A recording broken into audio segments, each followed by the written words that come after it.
Picture this scenario. 1993, Sarajevo.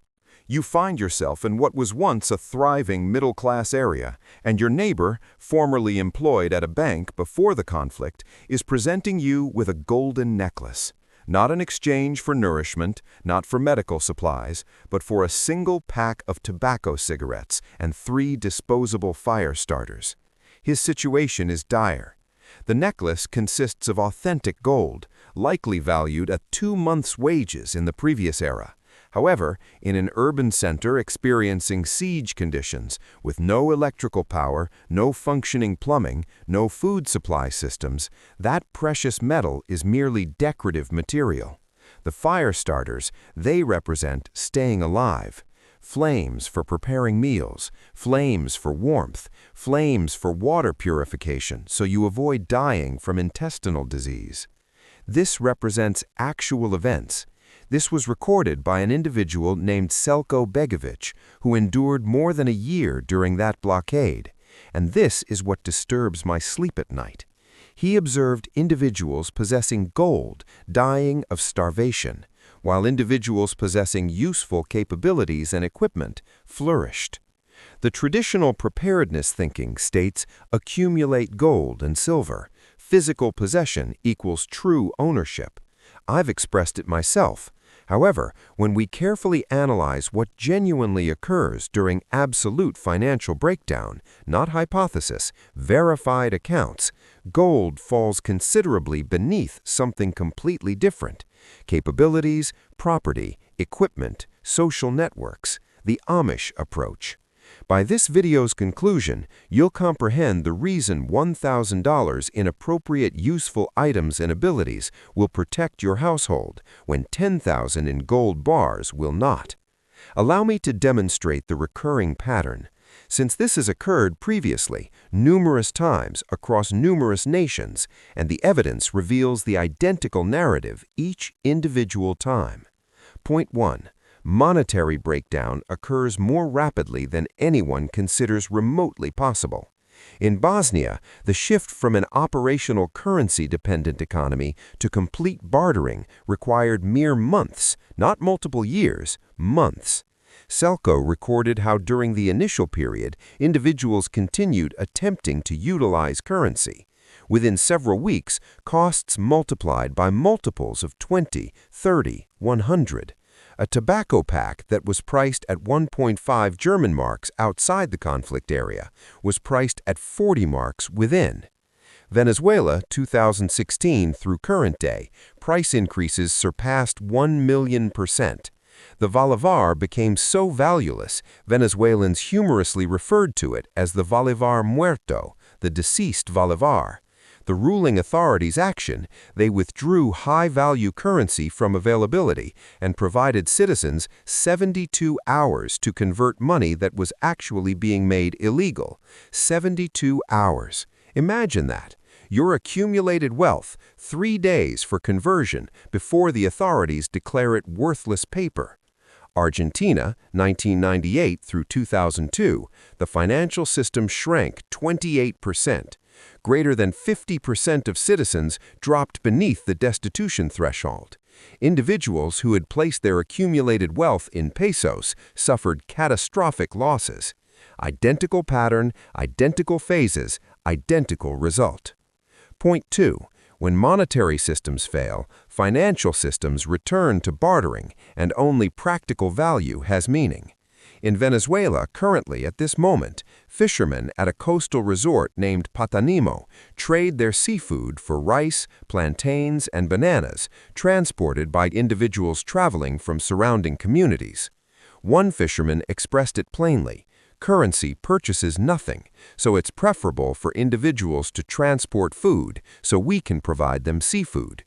Agricultural workers journey hundreds of kilometers to Caracas, transporting 200 bananas, 30 kilograms of yams, 30 of cassava, 40 kilograms of citrus, to trade for flour, rice, or pasta, not for selling for money, to trade directly for alternative items. In the coffee cultivation areas, hardware merchants accept coffee beans for transactions. 3 100-kilogram containers of coffee exchange for 200 liters of fuel. Coffee beans have transformed into money because they're uniform, they're usable, they possess practical worth. This is financial regression. Contemporary breakdown returns communities back to pre-modern bartering, and within that context, gold is worthless.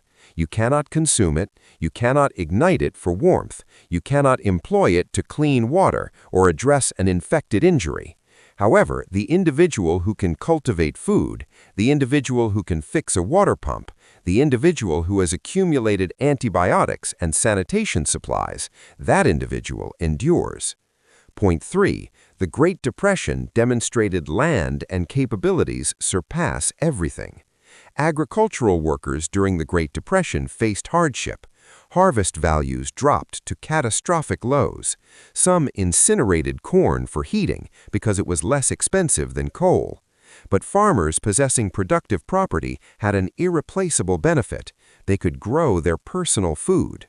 Recorded accounts from rural Iowa demonstrated farm households cultivated large gardens containing vegetables, preserved fruit from orchards, generated milk and cream from dairy livestock, provided themselves with meat and eggs from poultry, bought flour and sugar in 50-pound containers, and prepared their personal bread. Farm wives created garments from fabric obtained from flour and feed containers. Zero monetary earnings, survived regardless. Urban households destitute. In Dubuque, Iowa, 2,200 employees lost their employment between 1927 and 1934. Those employees, even if they'd preserved their earnings, which decreased 30% in nominal terms, encountered hunger because they possessed no productive capability. One elderly man commenting on my previous video stated it precisely. My grandfather endured the Great Depression because he owned a modest 4-acre farm, carpentry and decorating abilities, not gold, not accumulated wealth, property and capabilities. Consider this revelation. Victory gardens during World War II validated this concept on a massive scale. Greater than 20 million gardens were established in 1943. They generated 10 billion pounds of sustenance. 40% of the complete U.S. vegetable supply came from these gardens, and 2/3 existed in municipalities, urban centers, and suburban regions. By 1944, greater than half of Americans cultivating gardens indicated doing so from financial necessity, not patriotic inspiration. The process is numerical. Agricultural land generates returns, harvests, lease income, direct sustenance independent of financial circumstances.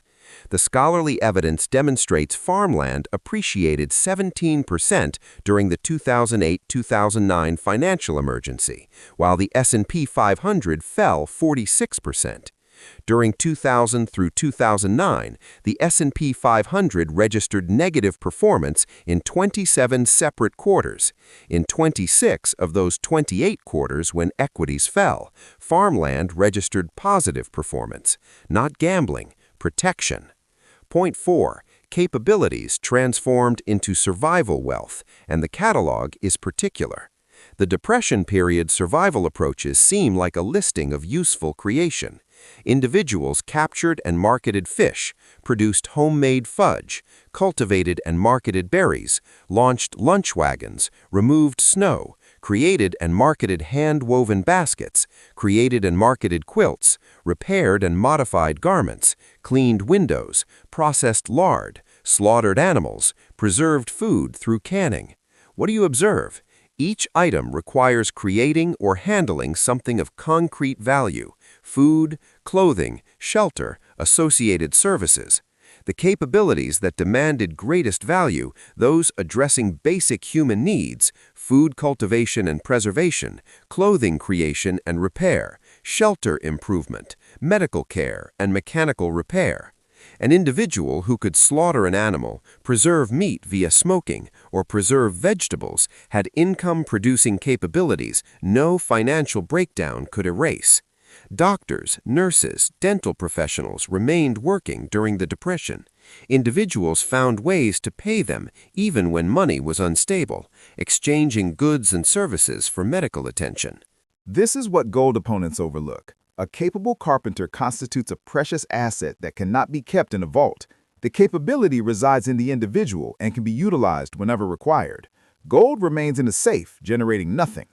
Point 5. Selco's account discloses what genuinely exchanged in absolute collapse. When money became valueless, particular goods surfaced as most precious. Ammunition ranked supreme because individuals required it for hunting and self-protection, but Selco cautioned against exchanging it freely. Any weapon you transfer to another individual by means of a weapon may be employed on you by that individual the following day. Safety concerns dominate all exchange decisions in actual collapse. Sanitation goods held extraordinary worth. Bleach could clean hundreds of gallons of water, valued considerably more than its price indicated. Soap bars, dental paste, feminine sanitation products demanded high values. A soap bar that was priced at 50 cents before the conflict exchanged for a dozen eggs throughout the blockade. Medical supplies held particularly high worth. Antibiotics, pain medications, first aid materials. Numerous individuals perished from absence of access to fundamental medications. However, this is the discovery that transforms everything. Selco suggests possessing 1,000 big fire starters rather than a fuel-operated power generator. Allow that to register. A power generator costs thousands. Why fire starters? A power generator produces sound, uses fuel, demands upkeep, and draws notice from individuals who might take it. Fire starters are quiet, movable, spread across numerous units, so losing several doesn't abandon you without fire creation ability. Inexpensive to obtain currently, and can be refueled. Small, useful goods addressing basic requirements hold more dependable worth than impressive technological answers susceptible to theft or demanding scarce fuel.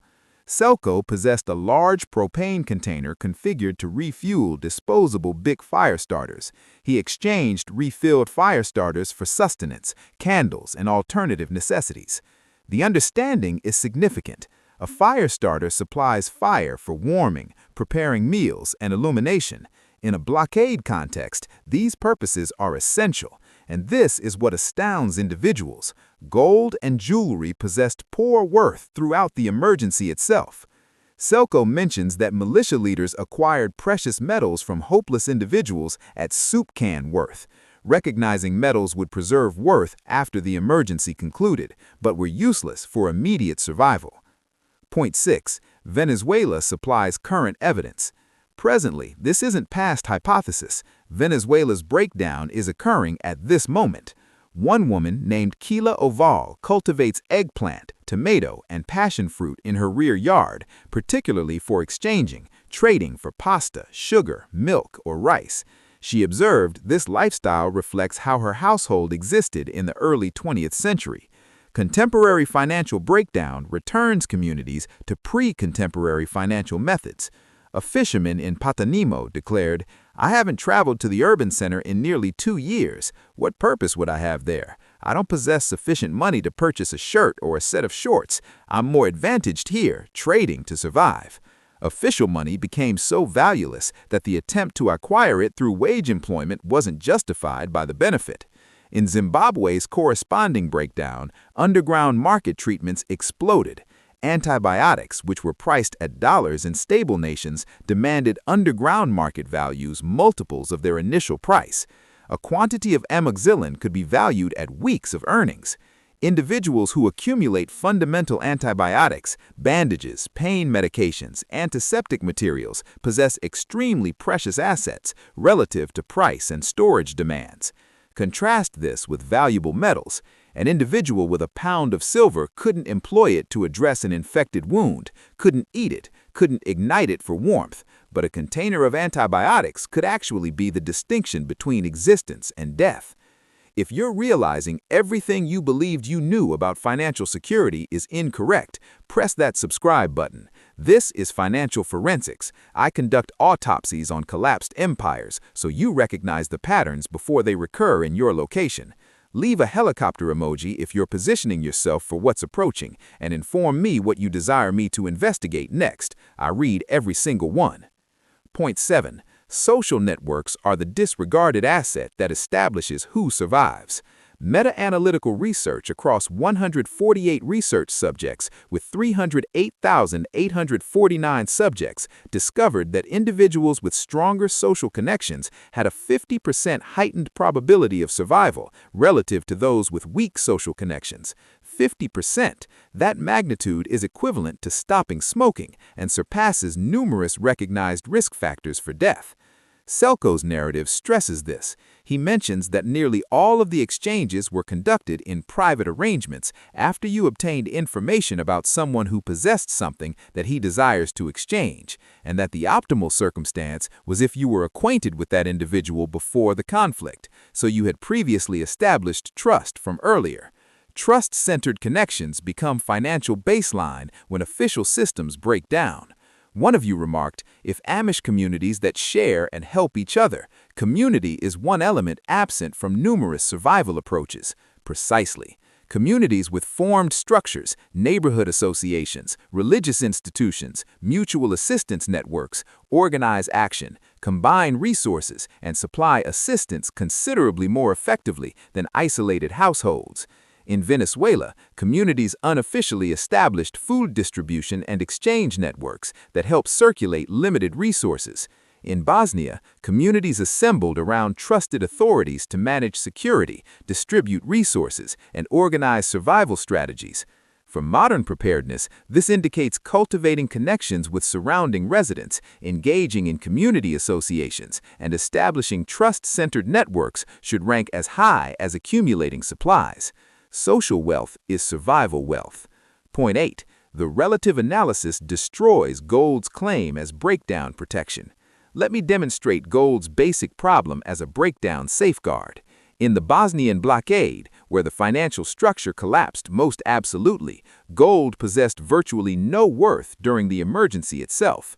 The basic problem: gold generates no returns and addresses no immediate survival requirement. Sustenance nourishes you. Equipment permits you to create and fix. Capabilities produce services individuals exchange for. However, gold is inedible, non-operational, and only valuable if another person desires to exchange for it. In early breakdown stages, when individuals are desperate for sustenance, equipment, and medicine, gold is not what they desire. In later stages, when society stabilizes around a new equilibrium, gold might regain worth. Have the individual possessing only gold while alternative individuals possess productive assets will have experienced through the emergency without producing returns or methods of survival. Throughout the 2008-2009 financial emergency, agricultural land appreciated in worth by 17%, while the S&P 500 fell 46%, and gold initially fell before recovering. Agricultural land supplied stable return performance throughout lease income, harvest transactions, direct sustenance creation, independent of what alternative assets performed. This is the harsh calculation. Farmland's typical volatility from 1992 through 2020 was 6.84%, under half the S&P 500's volatility of 16.9%, and notably beneath gold's volatility of 14.8%. Throughout intervals of elevated inflation, agricultural land returned averaged 14.67% yearly, greater than double the typical inflation figure itself. Not hypothesis, past reality. So where are we observing these indicators currently? Venezuela, stage 5, absolute breakdown. Exchange economy, money worthless. Turkey, stage 3, progressing. Official inflation minimized. Gold holdings doubled as residents abandoned the lira. Lebanon, stage 4. Financial institutions froze holdings. Money forfeited 98% of worth in 18 months. And the obvious issue, the United States. $38 trillion in obligations. The Congressional Budget Office forecasts shortfalls will persist indefinitely. Interest charges on the obligations currently surpass military expenditure. The Federal Reserve's balance statement grew by trillions since 2008. Central banks internationally are purchasing gold at the quickest rate since 1996, greater gold than U.S. government bonds for the initial time. One of you remarked, "My only disagreement is this. This presumes that monetary systems break down one at a time. I believe we're examining a universal breakdown of Western currencies within a couple of years." I concur. For the initial time in civilized past, 100% of global currencies are fiat, with none supported by gold or anything tangible. With interdependence, the collapse of significant currencies will probably occur simultaneously. Chain reaction, systemic breakdown. So this is the inquiry that genuinely has meaning. What do you execute? The Amish approach is a varied approach integrating 5 components. Point 1. Obtain productive property if financially practical. Even small-scale vegetable gardens supply meaningful sustenance creation capability and cultivate capabilities. Communities in Venezuela embraced rooftop gardens and rear-yard food creation as requirement drove adoption. Point 2. Cultivate useful capabilities, focusing on sought-after areas: food creation, gardening, creature husbandry, food preservation, fixing capabilities, carpentry, plumbing, mechanical, medical understanding, first aid, fundamental nursing. These capabilities cannot be taken, deteriorate only by non-use, and remain precious independent of financial system. Point 3. Collect useful items with direct practicality and extended shelf durations: medical materials, equipment, batteries, fire starters, sanitation goods, preserved sustenance. These preserve practicality independent of financial situation and transform into exchange money in breakdown situations.